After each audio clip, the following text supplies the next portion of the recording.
गजनी की घटनाओं पर लगाम लगाई और इसी बीच सबसे बड़ी खबर पर लौट आते हैं। ऑब्जर्वर्स ने सोनिया गांधी को लिखित रिपोर्ट सौंप दी है। सबसे बड़ी खबर हम आपको बता रहे हैं, पैरेलल मीटिंग करने वालों पर कार्रवाई की मांग की गई है। 3 नेताओं का नाम इसमें शामिल बताया जा रहा है जिन पर कार्रवाई की मांग की गई है।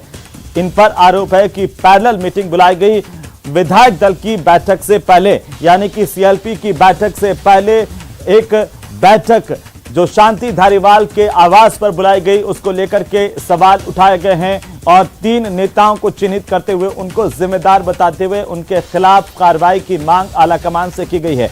अजय माकन ने ऑनलाइन ये रिपोर्ट सबमिट की है आलाकमान को। अब फैसला आलाकमान को करना है कि आखिरकार क्या कुछ कार्रवाई आलाकमान की ओर से पूरे के पूरे राजस्थान कांग्रेस के प्रकरण में होती है। तो 3 नेताओं पर कार्रवाई की सिफारिश की गई है। पीटीआई के हवाले से खबर, और जैसे कि पहले हमारे सहयोगी बता रहे थे कि सूत्रों के हवाले से बड़ी जानकारी सामने आ रखी है। सीधे मैं आपको लिए चलता हूं दिल्ली, जहां पर सहयोगी लखवीर हमारे साथ जुड़ रहे हैं। लखवीर, आपकी टीवी स्क्रीन पर आ गए हैं। लखवीर, क्या अपडेट है दिल्ली से इस वक्त, और जिस रिपोर्ट का इंतजार किया जा रहा था, जिस रिपोर्ट को लेकर के चर्चाएं थी, वो रिपोर्ट अजय माकन ने आलाकमान को ऑनलाइन सबमिट कर दी है। लखवीर।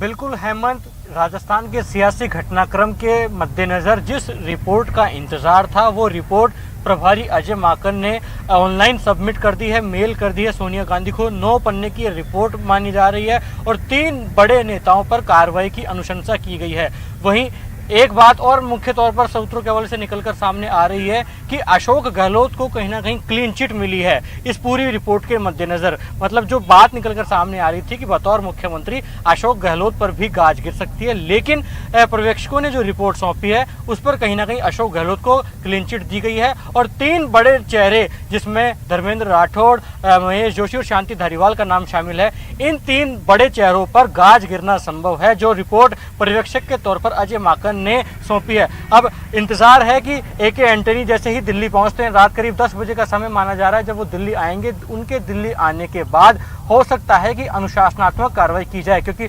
अनुशासन की कमेटी के कांग्रेस के वो चेयरमैन है। ऐसे में अब जिस रिपोर्ट का इंतजार था वो रिपोर्ट अब सबमिट कर दी गई है, लिखित तौर पर उस रिपोर्ट दे दी गई है। अब कांग्रेस अध्यक्ष सोनिया गांधी को निर्णय करना है कि आखिरकार अब उनका अगला स्टेप क्या होगा, क्या कुछ रुख होगा, क्योंकि लगातार राजस्थान ही नहीं बल्कि पूरे देश के सियासी गलियारों में इस बात की सरगर्मियां तेज हैं कि आखिरकार जो घटनाक्रम राजस्थान में घटित हुआ, रातों रात जिस प्रकार से सियासी तस्वीर बदली, आखिरकार उसका पटाक्षेप क्या होगा, आखिरकार उसकी सुलझन क्या होगी। क्योंकि कांग्रेस के राष्ट्रीय अध्यक्ष का निर्वाचन प्रक्रिया जारी है। 30 सितंबर नामांकन दाखिल करने की आखिरी तिथि है और अभी तक ये स्पष्ट नहीं है कि कांग्रेस अध्यक्ष के नामांकन के लिए अशोक गहलोत सामने आएंगे क्या वो नामांकन दाखिल करेंगे।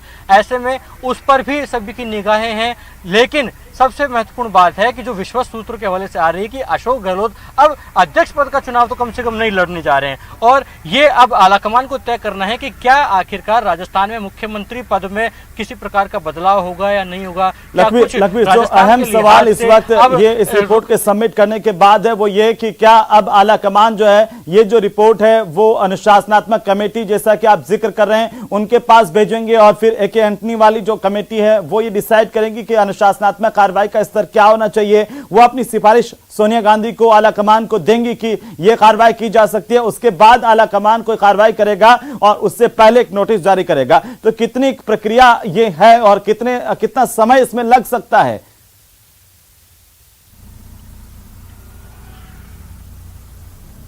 देखिए, सबसे बड़ी बात है कि जिस प्रकार से रिपोर्ट सबमिट करने में देरी हुई है, मतलब कि पूरी तरीके से एक्सरसाइज की गई है, 9 पन्ने की रिपोर्ट तैयार की गई है। मतलब साफ है कि एक एक पल को, एक एक स्थिति को, एक एक परिस्थिति को, एक एक साक्ष्य को उसमें डाला गया है, उसमें नोट किया गया है। मतलब साफ है कि जब रिपोर्ट पूरी तरीके से तैयार करने में पूरा समय लिया गया है तो स्वाभाविक है कि कार्रवाई करने में भी कांग्रेस की चेयरपर्सन सोनिया गांधी और अनुशासनात्मक कमेटी के जो चेयरमैन है एके एंटनी, जो जिन नेताओं पर कार्रवाई की जानी है उस पर भी पूरे साक्ष्य तलाशे जाएंगे, पूरी एक्सरसाइज की जाएगी, उसके बाद कोई कार्रवाई होना साफ है। लेकिन सबसे महत्वपूर्ण बात है, ये तो हुई कार्रवाई की बात, लेकिन कांग्रेस अध्यक्ष के नाते सोनिया गांधी को यह तय करना है कि बतौर आलाकमान राजस्थान के मामले को सुलझाने के लिए आखिरकार उनका स्टैंड क्या होगा।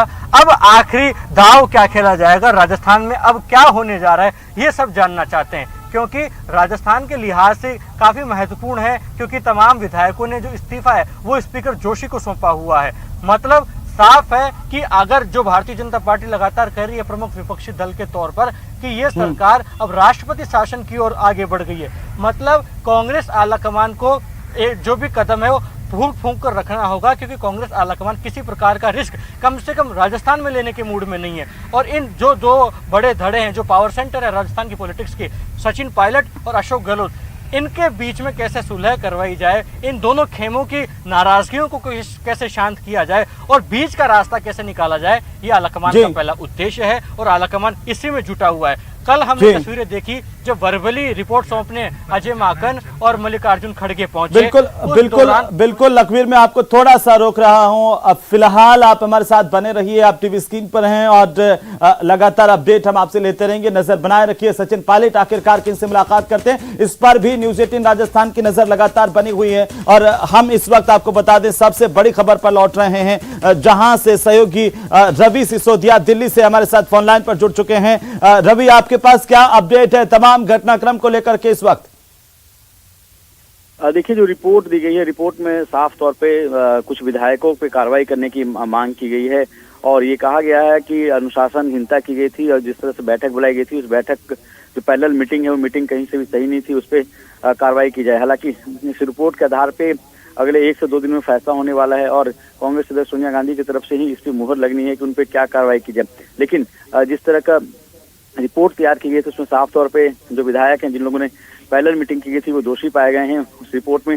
और ये कहा गया है कि ये कहीं ना कहीं आलाकमान को नीचा दिखाने के लिए इस तरह का कृत्य किया गया था और उनके ऊपर अगर आप कार्रवाई नहीं करेंगे तो ऐसे में वर्कर्स में, कैडर्स में संदेश सही नहीं जाएगा। तो पूरे चिट्ठी की अगर बात करें, जो बताया जा रहा है कि 4 से 5 पन्नों की जो रिपोर्ट है, उस रिपोर्ट में पूरे घटनाक्रम का जिक्र किया गया है कि क्या क्या घटना घटी थी और कैसे यहाँ से आलाकमान के निर्देश पे पर्यवेक्षक वहां गए, पर्यवेक्षकों के जाने के बाद वहां किस तरह से पैरेलल मीटिंग गई है। तो ये माना जा रहा है कि कार्रवाई की मांग की गई है कुछ विधायकों को लेकर, जिन लोगों ने एक पैरेलल मीटिंग उस दौरान कॉल की थी, जिस दौरान कांग्रेस के विधायक दल की बैठक होने वाली थी। जी बिल्कुल रवि, जो बात अभी लखवीर जिस बात का जिक्र कर रहे थे कि 3 नाम जो महत्वपूर्ण है इस रिपोर्ट में, वो अब सामने आ गए हैं। वो नाम है शांति धारीवाल का और उसके साथ ही साथ सीपी जोशी जो कि सरकार के मंत्री हैं। शांति धारीवाल भी मंत्री हैं, संसदीय कार्य मंत्री की भी जिम्मेदारी है, यूडीएच की भी उनके पास जिम्मेदारी। और तीसरा जो नाम है धर्मेंद्र राठौड़ का, जो मुख्यमंत्री अशोक गहलोत के काफी करीबी माने जाते रहे हैं। क्या माना जाए कि कब तक जो आलाकमान इन पर एक्शन ले लेगा, क्या कुछ एक्शन लिया जा सकता है, क्या विकल्प इस वक्त आलाकमान के पास है, क्योंकि अब रिपोर्ट सबमिट हो गई है और रिपोर्ट में भी ये साफ हो गया कि अनुशासनहीनता है? देखिए, इस रिपोर्ट के आधार पे जो अनुशंसा की गई है, उस अनुशंसा के आधार पे जो रिपोर्ट है उसके बाद कांग्रेस अध्यक्ष अगर अनुशंसा करती हैं तो रिपोर्ट जाएगी कांग्रेस के अनुशासन समिति के पास। समिति जो बनाई गई है, डिसिप्लिनरी जो कमेटी बनाई गई, वो कमेटी इसके बाद वो जो विधायक 4 से 5 विधायक हैं, उन विधायकों को लेकर नोटिस जारी कर सकती है। उनसे कारण बताओ नोटिस पूछा जाएगा और उनसे 1 सप्ताह के अंदर जवाब मांगा जाएगा। जो प्रक्रिया है उस प्रक्रिया के अंदर है कि उनको 1 सप्ताह का समय दिया जाता है। 1 सप्ताह में उनको जवाब देने का समय होता है। अगर उनके जवाब से संतुष्ट नहीं होते तो उसके बाद कार्रवाई की जाती है। तो ये माना जा रहा है कि अभी कम से कम अगले कल या परसों में ये तस्वीर साफ हो जाएगी कि कांग्रेस अध्यक्ष की तरफ से क्या फैसला लिया गया। अगर उन्होंने उसको अनुशंसित किया, अगर वो कहेंगे कि इस रिपोर्ट का कार्रवाई हो, तो उसके बाद कांग्रेस की जो अनुशासन समिति है वो उन तीनों विधायकों को, जिन विधायकों का नाम है, उनको तलब के उनको नोटिस भेजेगी और उसका जवाब मांगा जाएगा। जवाब से अगर संतुष्ट नहीं होंगे तो उसके बाद कार्रवाई की जाएगी। जी, क्या इसमें इन जो विधायक हैं, मंत्री हैं, 3 जो नाम है वो सामने आ रहे हैं और मैंने जिक्र भी किया, उनको तलब भी किया जा सकता है अनुशासन समिति की ओर से? बिल्कुल, देखिए समय होता है, 1 सप्ताह का समय दिया जाता है कि 1 सप्ताह के समय के अंदर आप अपना जवाब दे, या तो लिखित जवाब दे सकते हैं या मौखिक दे सकते हैं या मुलाकात कर सकते हैं।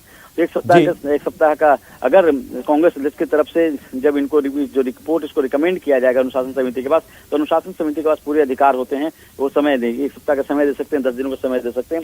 उनके बीच में ही जो तमाम जो जिनको नाम की अनुशंसा की गई है उनसे सवाल जवाब किया जाएगा। अगर उनके जवाब से संतुष्ट नहीं होंगे तो कार्रवाई हो सकती है।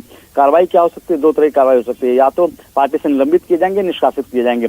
अभी चूंकि चुनाव में सिर्फ 1 साल का समय बच गया, तो ऐसे माना जा रहा है कि जो कार्रवाई होगी वो निलंबित करने की कार्रवाई है। चलिए रवि, बहुत शुक्रिया हमारे साथ जुड़ने के लिए, तमाम जानकारी के लिए। नजर बनाए रखिए और इस पूरे के पूरे घटनाक्रम को लेकर के इस वक्त सहयोगी शंकर हमारे साथ जुड़ रहे हैं। सीधे शंकर का रुख करेंगे कि आखिरकार ये जो पूरा घटनाक्रम है वो किस तरीके से अब सामने आ रहा है और आखिरकार अब इस पर आलाकमान का रुख क्या हो सकता है। सबसे पहले तो शंकर, आपके पास क्या अपडेट है तमाम घटनाक्रम को लेकर के, जो सियासी घटनाक्रम कांग्रेस पार्टी के भीतर इस वक्त भूचाल की तरह से सामने नजर आ रहा है? लगता है कि शंकर तक आवाज नहीं पहुंची है। हम फिर से जुड़ने की कोशिश करेंगे शंकर के पास में। और अगर शंकर आप मुझे सुन पा रहे हैं इस वक्त, तो हम आपसे जानना चाहते हैं कि अभी आपके पास क्या अपडेट है दिल्ली के सियासी गलियारों से।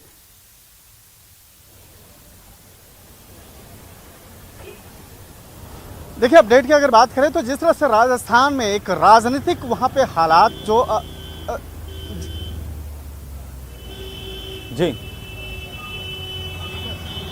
जिस तरह से राजनीतिक मुद्दों की अगर बात करें, राजस्थान से लेकर दिल्ली तक जो एक मसला है, जो सबसे महत्वपूर्ण मसला है, कि सबसे पहले दो मसला, उन तमाम मसलों पे हम बात करेंगे कि कांग्रेस पार्टी का राष्ट्रीय अध्यक्ष कौन होंगे, सबसे पहला। और दूसरा है कि अगर अशोक गहलोत का नाम अगर वो चुना जाता है पार्टी प्रेसिडेंट के लिए, तो मुख्यमंत्री राजस्थान के कौन होंगे। ये जो मसला है, एक यक्ष प्रश्न बना हुआ है कांग्रेस के लिए, और कांग्रेस में लगातार इस मामले को लेकर मंथन चल रहा है कि आखिर किस तरह से गहलोत वर्सेस सचिन पायलट का जो मसला है उसको सुलझाया जाए। तो इस वक्त में मैं सोनिया गांधी के आवास पे हूँ, और यहाँ पर कहा जा सकता है कि यहाँ पर एक इंतजार है कि अगर हो सकता है कि यहाँ पे सचिन पायलट भी आ सकते हैं और सोनिया गांधी से मुलाकात कर सकते हैं। लेकिन जिस तरह से यहाँ पर अभी देखिए, अगर राजनीतिक हालात की बात करें या राजनीतिक गलियारों में जिस तरह से चर्चा को लेकर बात करें, तो जिस तरह से एक तरह से कहा जा सकता है कि दोनों खेमे जो हैं, चाहे अशोक गहलोत की बात करें या सचिन पायलट का जो खेमा की बात करें, तो इन दोनों खेमों के बीच में एक लगातार एक ऐसा प्रयास किया जा रहा है कि उनका खेमा जो है वो उसके मुताबिक सारी चीज़ें तय हो। लेकिन इस मामले को लेकर जिस तरह से बाकायदा पिछले कुछ दिनों के अंदर में राजस्थान में जिस तरह से राजनीतिक हालात बने हैं, सियासी समीकरण बन रहे हैं, उसको लेकर जिस तरह से अजय माकन और तमाम जो लोगों की जो एक पर्यवेक्षकों की जो एक रिपोर्ट है वो सोनिया गांधी को दिया गया है, जिसमें कि हो सकता है कि 3 विधायकों के खिलाफ आगे जो एक कार्रवाई की जो एक बात कही जा रही है। हालांकि इस मामले पर अभी तक औपचारिक तौर पर किसी बात की पुष्टि नहीं की गई है, लेकिन हमारे सूत्र बताते हैं कि हो सकता है कि आने वाले वक्त में 3 विधायकों के खिलाफ एक कार्रवाई करने के लिए जो अनुशासन पार्टी की अंदरूनी तौर पर जो कार्रवाई होती है वो कार्रवाई करने का एक जो आदेश जो है वो जारी किया जा सकता है। लेकिन इस मामले पर कांग्रेस के आला कमान क्या किस नज़रिए से देखते हैं, जिस तरह से एक अभी हाल फिलहाल में एक राजनीतिक जो समीकरण बन रहा था उसको लेकर जिस तरह से बाकायदा कहा जा सकता है कि उस रिपोर्ट पर किस तरह से आगे चर्चा होगी या किस तरह से एक्शन होगा, इस मामले में हो सकता है कि कल सुबह तक कुछ खबरें जो हैं छन करके बाहर आएँ। लेकिन यहाँ पर सबसे बड़ा मसला है कि जिस तरह से जैसे जैसे समय का दायरा बढ़ता जा रहा है, जिस तरह से बाकायदा इस मामले पर पार्टी के अध्यक्ष पद के लिए जो एक जो तय जो तारीख है तो चुनाव की, उसको लेकर जिस तरह से बाकायदा चर्चाएं हो रही हैं कि आखिर कौन बनेगा। चाहे अशोक गहलोत, हालांकि बीच में 2 दिन उनका नाम अचानक लिस्ट से कहीं गायब हो गया, चर्चा हो रही थी कि अशोक गहलोत जो है पार्टी के प्रेसिडेंट पद में आगे नहीं जा सकते हैं, लेकिन अब फिर से उनके नाम को लेकर जिस तरह चर्चा हो रही है, तो और उसके बाद जिस तरह से कमलनाथ जो है उनकी एंट्री हुई है, तो एक तरह से कहा जा सकता है कि कमलनाथ और अशोक गहलोत जो है मुख्यमंत्री, उनके बीच में बहुत अच्छे संबंध हैं और शायद इसी संबंध की वजह से कुछ बीच का रास्ता निकाला जा सके। तो यहाँ पर शंकर, आप जो कह रहे हैं उसके मुताबिक क्या हम ये अभी मानकर चलें कि राष्ट्रीय अध्यक्ष पर अभी संशय बना हुआ, ये क्लियर नहीं है कि अशोक गहलोत चुनाव नहीं लड़ेंगे?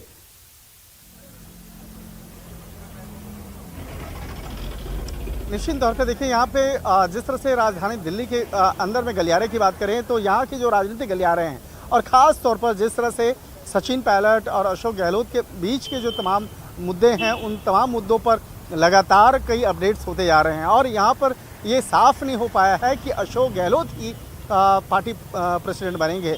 और क्योंकि पार्टी प्रेसिडेंट बनने के लिए सबसे योग्य उम्मीदवार के तौर पर जरूर देखा जा रहा है और कहा जा सकता है कि उनके नाम को लेकर काफ़ी चर्चाएं भी हो रही हैं, काफ़ी राजनीतिक गलियारों में उनके नाम को लेकर चर्चा हो रही है और एक तरह से माना भी ये जा रहा है कि उनके नाम पर अंतिम मुहर लग सकता है। लेकिन यहाँ पर सबसे बड़ा मसला है कि अगर वो पार्टी प्रेसिडेंट बनते हैं अशोक गहलोत, तो क्या मुख्यमंत्री पद की जिम्मेवारी वो अपने पास में रखेंगे या किसी और को देंगे। तो यहाँ पर अब जो है इस मामले को लेकर एक गतिरोध बना हुआ है। क्या उस मसले को लेकर क्या वो तैयार हो पाएंगे, क्या इस मामले को लेकर सचिन पायलट या उनके समर्थक जो विधायक हैं क्या वो तैयार हो पाएंगे। तो ये यहाँ पर मसला बहुत महत्वपूर्ण बना हुआ है।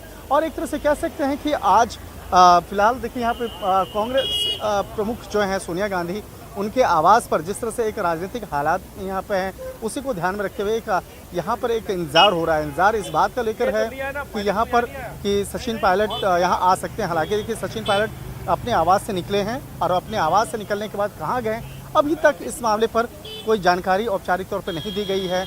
और कहा जा सकता है कि आज की जो रात है वो रात जो है काफ़ी महत्वपूर्ण होने वाली है, क्योंकि सचिन पायलट किस करवट में बैठते हैं, क्या वो किसी अन्य नाम पर राजस्थान में मुख्यमंत्री पद के लिए वो तैयार होंगे या नहीं होंगे, या उनके जो पार्टी के जो आला कमान है जो क्या उनके साथ उनकी मुलाकात होगी या नहीं होगी। आज का जो वक्त आज रात तो का शंकर ये कहें तो गलत नहीं होगा कि अब आगे का वक्त कांग्रेस पार्टी के लिए, खासतौर पर राजस्थान की कांग्रेस पार्टी के लिए सचिन पायलट के कदम पर निर्भर करता है कि उनका रवैया क्या होगा।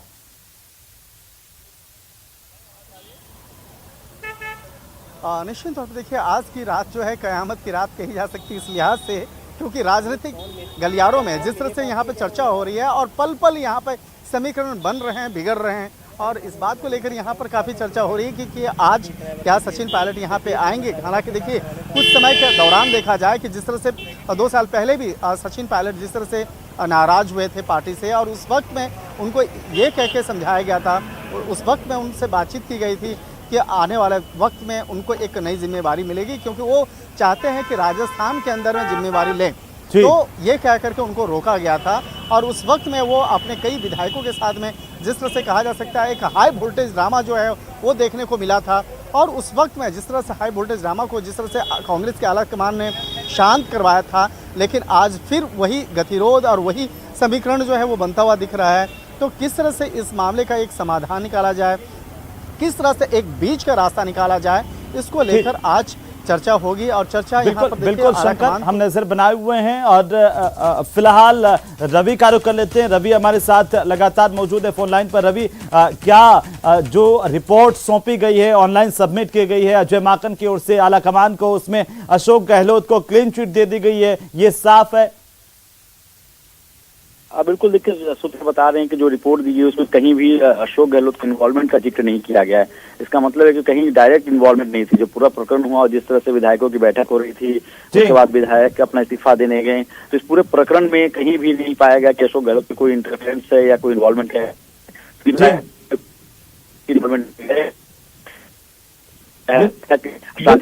बिल्कुल रवि बिल्कुल मैं वापस लौटूंगा आपके पास में। एक बार फिर से शंकर आनंद का रुख कर लेते हैं। अगर शंकर आनंद लगातार हमारे साथ में बने हुए, तो शंकर हम आपसे जानना चाहते हैं कि जैसे रवि बता रहे हैं कि ये जो रिपोर्ट सौंपी गई है उसमें अशोक गहलोत का कहीं जिक्र नहीं है, इसका मतलब क्या माना जाए? अशोक गहलोत को क्लीन चिट है, क्या ये माना जाए कि उनके राष्ट्रीय अध्यक्ष के नामांकन को लेकर के भी जो चर्चाएं हो रही है उसमें भी कुछ डेवलपमेंट हो सकता है?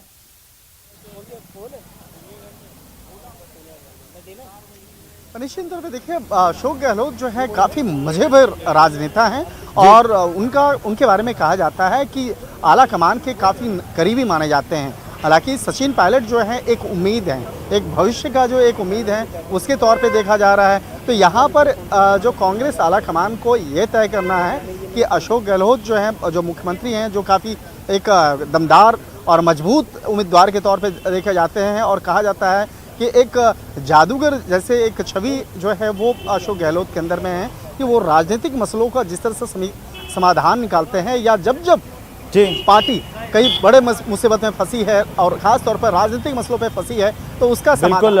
बहुत शुक्रिया हमारे साथ जुड़ने के लिए, तमाम जानकारी के लिए शंकर। नजर बनाए रखिए। रवि हमारे साथ जुड़े। रवि आपका भी बहुत शुक्रिया, आप भी लगातार नजर बनाए रखिए और न्यूज़ 18 राजस्थान हमें शुरुआत से ही इस पूरे घटनाक्रम को पल पल देख रहा है और पल पल की जानकारी आप दर्शकों तक पहुंचा रहा है। लगातार ये जानकारी हम आप तक पहुंचाते रहेंगे। बहरहाल मारो राजस्थान में इतना ही। नमस्कार।